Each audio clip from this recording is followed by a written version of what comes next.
Okay, we're going to go ahead and tackle Chapter 2, Exercise 4. And this exercise, what we're going to be doing, we're going to be inputting two integers, input two integers, and figure out larger, sum, multiple, etc. So this is going to be a good exercise in using the if statement. The text hasn't covered yet the if-else statement, the else statement yet, so we'll just rely on the if. And we are going to have some extra variables in this one, really just to make it easier and more straightforward to understand what we're doing. So let's go ahead and include IOStream. That's really all we need for this one. As I mentioned in the previous video, I don't have access to, I'm on a Mac, which means the result of that is that I'm using, I am using the CLang that does not yet support modules, so we're going to keep using the old type of includes, but hopefully over time that's going to get fixed. So we need two integers, so val1 and val2. We can declare them in line like this. We could initialize them to initial values, but we're actually not going to do that because we're going to take them as input. We're going to have an int smaller. We're going to have an int larger. We're going to have an int product.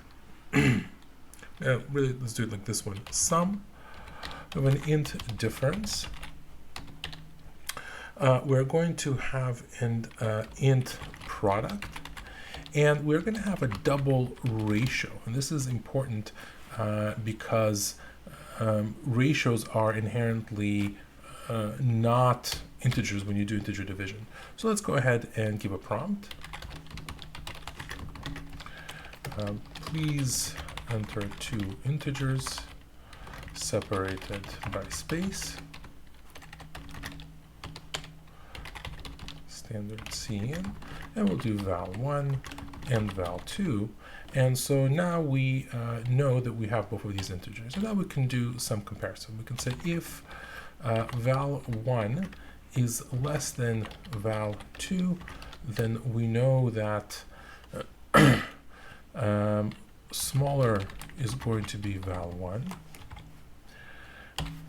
And then we know if val2 is less than or equal to val1, right? It's essentially the reverse of the other statement. It would have been the else.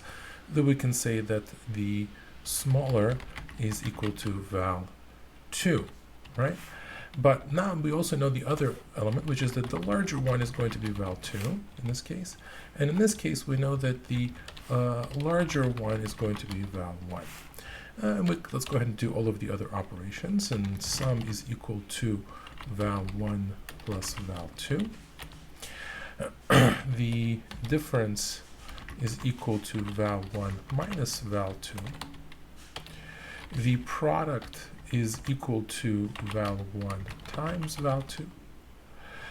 And finally, the ratio is going to be equal. This is a small step you have to do, is to cast val1 divided by val2.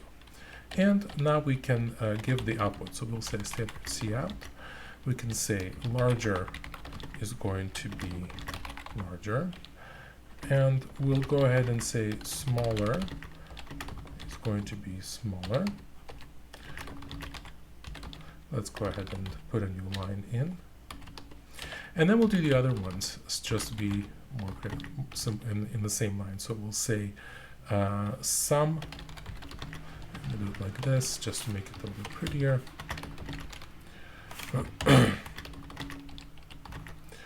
We'll say difference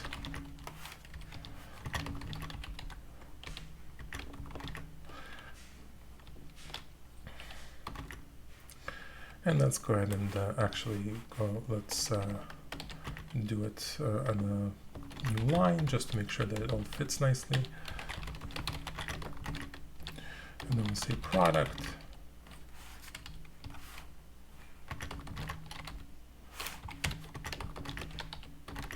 And ratio.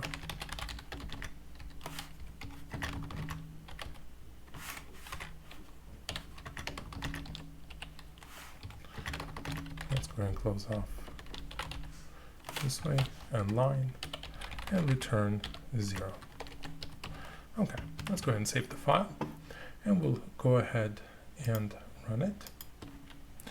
And we'll do two integers here, so let's go ahead and do 45 and negative 12, and let's see what we get. So we get the larger one is 45, the smaller one is negative 12, the sum is 33, the difference 57, the product is negative 540, and the ratio is negative 375. Let's do one more, just to make sure everything works well. So let's go ahead and run the code, and let's do negative 32, and I'll do another negative 99. We're both negative numbers. I think it's going to be more fun. So the larger is negative 32, smaller is negative 99. That's right. Sum, difference, and the product and the ratio. So everything looks like it's working correct. And so that is the solution.